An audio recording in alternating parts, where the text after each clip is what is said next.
Welcome back, everyone, to our 2-minute drill. I'm your host, Gianna Forbis, here with Pack Pride editor Cory Smith. Cory, it's been a huge offseason for NC State football. They now have a top 30 recruiting class coming in, but let's talk about the early enrollees that are already training with the team. Who, in your opinion, on offense is going to have the biggest impact this year?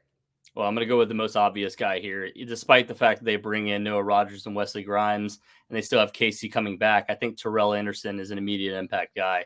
He's the top recruit in NC State's class. He's number 92 overall in the entire country. Being a top 100 wide receiver is not something not something that you see very often coming into NC State. So you expect him to make that immediate impact.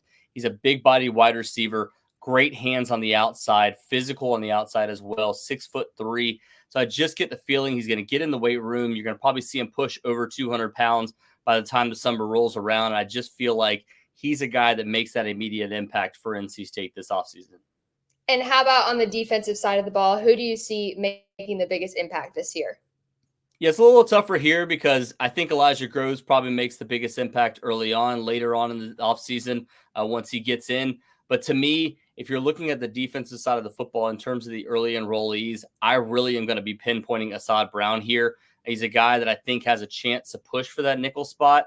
They're bringing in some guys that'll be playing that nickel spot this upcoming season, but you lose a guy like Robert Kennedy III that was a big playmaker for them last season. He was only here for 1 year. You need to shore up that nickel spot. I don't necessarily think that Assad Brown is going to come in and start, but he was an Under Armour All-American guy that was highly recruited early on in his recruitment, and NC State ends up getting him and holding on to him late.